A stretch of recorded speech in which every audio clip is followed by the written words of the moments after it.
अब हमारा टॉपिक है pressure in fluid and effect of gravity on this pressure. तो फ्लूइड्स क्या होते हैं? वो सब्सटेंस जो फ्लो कर सकें उन्हें फ्लूइड बोलते हैं। जैसे एयर, कोई गैस हो सकती है इसमें, वाटर, ये सब क्या है? फ्लूइड्स हैं। अब इनमें प्रेशर कैसे फाइंड करें इसका, ये प्रेशर कैसे क्रिएट करते हैं? देखो, कोई भी फ्लूइड है वो किसी कंटेनर में ही कंटेन कर सकते हैं हम उसको। अगर हम कंटेन करना चाहें तो उसको कोई सिलेंडर, कुछ ऐसे कंटेनर होना चाहिए जहां हम उसको कंटेन कर सकें। तो जो वाटर है, हम वाटर को तो किसी भी बर्तन में हम फिल कर सकते हैं। जैसे हमारे पास ये एक कंटेनर है, इसमें वाटर भरा हुआ है, ठीक। तो हम इसको कैसे, इसका प्रेशर कैसे क्रिएट करता है? देखो, वाटर मॉलिक्यूल्स हैं इसके अंदर, और वाटर मॉलिक्यूल अनकंट्रोल्ड वेलोसिटी से इसमें ओरिएंटेड है। और जैसी क्योंकि वाटर मॉलिक्यूल्स मूविंग कंडीशन में है तो अपने साथ एक फोर्स वो कैरी करते हैं, और इस फोर्स के साथ जैसी, देखो, ये मॉलिक्यूल्स इधर भी वॉल से स्ट्राइक करेंगे इस तरह से,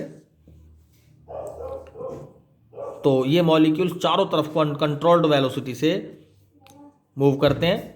और चूंकि मूव करते हैं तो अपने साथ कुछ ना कुछ तो फोर्स वगैरह ये कैरी करेंगे ही। इस फोर्स के साथ जैसे ये वॉल से स्ट्राइक करते हैं, कहीं पर भी वॉल में एरिया है तो यहाँ पर प्रेशर क्रिएट करते हैं।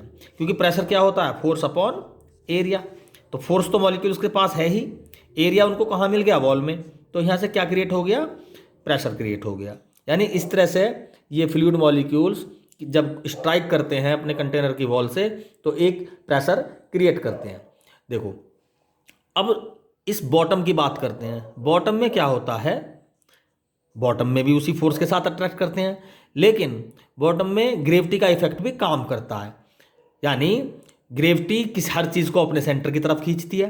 तो जो वाटर मॉलिक्यूल्स हैं वो अपने फोर्स की वजह से तो चारों डायरेक्शन में मूविंग कर रहे हैं, लेकिन जो सेंटर बॉटम है वो इसकी कंटेनर की, यहाँ पर वो अपने फोर्स के साथ साथ इस पर फोर्स ऑफ ग्रेविटी भी काम करता है इन मॉलिक्यूल्स पर। तो यहाँ पर ये कुछ ज़्यादा प्रेशर क्रिएट करते हैं। क्यों? क्योंकि यहाँ पर अपना फोर्स तो है ही, साथ में इनका अर्थ की ग्रेविटी की वजह से इनका वेट भी काम करता है इस डायरेक्शन में। तो यहाँ पर फोर्स कुछ ज़्यादा हो गया तो हम उस फोर्स को मान लेंगे m/g। तो बॉटम पर कितना प्रेशर क्रिएट होता है इस कंडीशन में? बॉटम में हो गया P = F/A। F को लिख दिया हमने m/g/A, वॉल्यूम, मास को लिख देंगे volume into density into g/A, और प्रेशर हो गया, वॉल्यूम को लिख सकते हैं हम एरिया इंटू डेप्थ। अगर इस बॉटम का एरिया A है और डेप्थ H है तो इसका वॉल्यूम क्या हो गया? Area into H into G। Raw भी साथ में है, रॉ इंटू G/A। अब देखो, A से A कैंसिल हो सकता है, तो प्रेशर क्या हो गया? Raw GH। यानी प्रेशर किसके डायरेक्टली प्रोपोर्शनल हो गया? डेप्थ के डायरेक्ट। जितनी गहराई पर है ना पॉइंट होगा वहां पर प्रेशर उतना ही ज़्यादा होगा।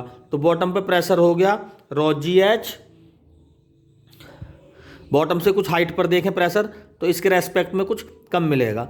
ये किसकी वजह से है? ये ग्रेविटी के इफेक्ट की वजह से, ठीक है।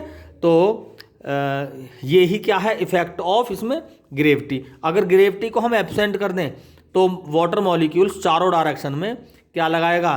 प्रेशर बराबर लगाएगा, ठीक है। ये आगे हम इसको और डिटेल में पास्कल्स लॉ में पढ़ेंगे कि वाटर मॉलिक्यूल यानी फ्लूइड मॉलिक्यूल चारों डायरेक्शन में फोर्स को, प्रेशर को बराबर अप्लाई करते हैं। यहाँ पर थोड़ा सा ग्रेविटी का इफेक्ट आ गया है इस पॉइंट बॉटम में, ठीक है। वॉल्स पे तो प्रेशर बराबर है, लेकिन अगर ग्रेविटी 0 हो जाए तो बॉटम पर भी वही प्रेशर काम करेगा जो वॉल्स पे, साइड्स की वॉल्स पे काम कर रहा है। लेकिन ग्रेविटी है इसलिए यहाँ पर प्रेशर कुछ ज़्यादा होगा, क्योंकि मॉलिक्यूल्स का वेट काम कर रहा है इस पॉइंट पर।